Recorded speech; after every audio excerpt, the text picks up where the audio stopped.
Hi, my name is Dr. Peggy Parker. I'm a biological medicine doc and a naturopath. And a few years ago, I made a discovery that promises to be a medical game changer. I discovered that ionized water has some unique antioxidant properties that are absolutely foundational for regaining or maintaining health. And in order to prove that theory into scientific certainty, I need to do a clinical trial study. And doing this study has been an absolutely overwhelming passion of mine for the last few years. And now all the pieces are in play, and it's time for me to begin. The first time I heard about ionized water was actually during my biological medicine training. And I tried this water ionizer that was recommended, and I didn't really like it. Then I got really sick. Actually, my gallbladder became gangrenous before doctors figured out what was wrong with me. And so when they tried to remove it, they left a lot of gangrene in my body, and so I was really literally rotting from the inside out. I was really sick, couldn't seem to get much better. I tried everything that my naturopathic and biological medicine taught me that had worked to help my patients, but it wasn't really doing much for me. And a friend of mine told me about ionized water, and because I had a negative experience with it in the past, I just ignored her. And she kept talking to me about it, and I kept being sick.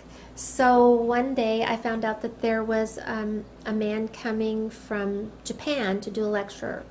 So I decided to go to the lecture, and during this 3-hour lecture, it took a long time because we had to do translation. During the 3-hour lecture, I drank 4 16-ounce glasses of this ionized water, and every symptom that I had disappeared, and it stayed gone for 2 full days. So I knew there was something important, I just couldn't figure out what it was. So I went home and I started thinking about it, and then I was like, oh, I think I might understand what's happening. So I went and bought an ionizer, arranged for 10 of my patients or friends who were all 60 years old or more to be part of an informal study. And they agreed to drink a certain amount of water every day and come back in after 1 week and 2 weeks and after a month to be tested. And so what I was doing is testing their blood, their urine, and their saliva, and hooking them up to some machines and kind of looking at things. Their test results were tremendously better. So it wasn't based on symptoms. What I was looking at was how minerals were being introduced into their cells, how the pH, how the cells would change pH, and how the rates of oxidation were changing. And oxidation happens when free radicals bombard your cells. And you have about 100 trillion cells in your body, and every day each one of those cells are assaulted with 10,000 by 10,000 free radicals. That damage is called oxidation. Free radicals are really just atoms or molecules that have lost an electron. And that happens from exposure to radiation or UV lights, or so things like fluorescent light bulbs and computers and cell phones and cars and manufacturing plants and fertilizers and pesticides, and even the water that we drink and the air that we breathe that are kind of polluted, those actually contain free radicals. All of those 100 trillion cells have a few things in common, and one of them is that they're made, they all have a membrane, and that membrane's made of something called a phospholipid bilayer. That's just a fancy term for fat.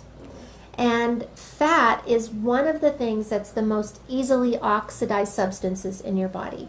And we can see examples of that in your own kitchen. If you've ever fried anything and then later you try to clean that vent fan in your kitchen and that fat is thick and sticky, that's oxidized fat. Because our cell membranes are made primarily out of fat, as these free radicals enter our bodies, they start stealing electrons from the fat, causing a huge problem. That fat then changes its character. Instead of being a semi-permeable membrane that allows oxygen and water to flow freely in and lets carbon dioxide and a few other waste products out, instead of doing that, it starts to repel water, so the cell becomes dehydrated. It starts to repel oxygen, so now the cell doesn't have enough oxygen to produce energy. And inside the cell, carbon dioxide is trapped and other waste products are trapped, so it effectively makes a very unhealthy cell. Well, those unhealthy cells will divide and multiply in your body just like all cells will. So healthy cells, unhealthy cells, they all do the same thing. They divide and make two new daughter cells that are identical to the parent cell. When that happens, we start to see tissues change. We start to see organs change. We start to see glandular systems change. And so wherever your genetic weakness is in your body, whether it's your eyes or your heart or your blood vessels or your skin or your pancreas, wherever the weak link is, that's where we're going to see a disease process or an illness begin to form. And unless you've been living under a rock for the last few years, then you know about antioxidants. You know that vitamins A, C, and E are antioxidants, and you know that all the brightly colored fruits and vegetables, even chocolate and coffee, contain antioxidants. In theory, the more antioxidants you consume, the more reversal of oxidation in your body, or the more it will stop that free radical damage. But there's a little known fact about these antioxidants that we take in supplement form or in our foods, and that is that as they do the very thing they're designed to do, which is quench a free radical, it becomes a free radical itself. So it donated an electron to a really bad free radical, and in turn it becomes a weak free radical. So you can see that it could slow down this process of aging and disease and death, but it could never really make a big enough impact to stop it. There's an interesting thing about ionized water. As I tested all of my patients, I began to see dramatic changes in the rates of oxidation on their cells. Couldn't figure out why, and then one day it was like a light bulb went off. I'm like, oh, this is about oxidation. What's happening is that as this oxidation disappears on their cells, everything else changes. I'd been focusing on the wrong thing the whole time. My colleagues have been focusing on the wrong thing the whole time. I had a friend who said, you know what, this is just like hydrogen fuel cell technology. What happens in a hydrogen fuel cell is that water's passed through an electrical field, splits the water up, so H2O becomes OH negative and H. So we have hydrogen. And in the presence of platinum, which exists in all hydrogen fuel cells, those hydrogen easily, freely give up their electrons. So now what do we have? We have a bunch of free electrons. In hydrogen fuel cell technology, those free electrons are put down a little wire and we get electricity.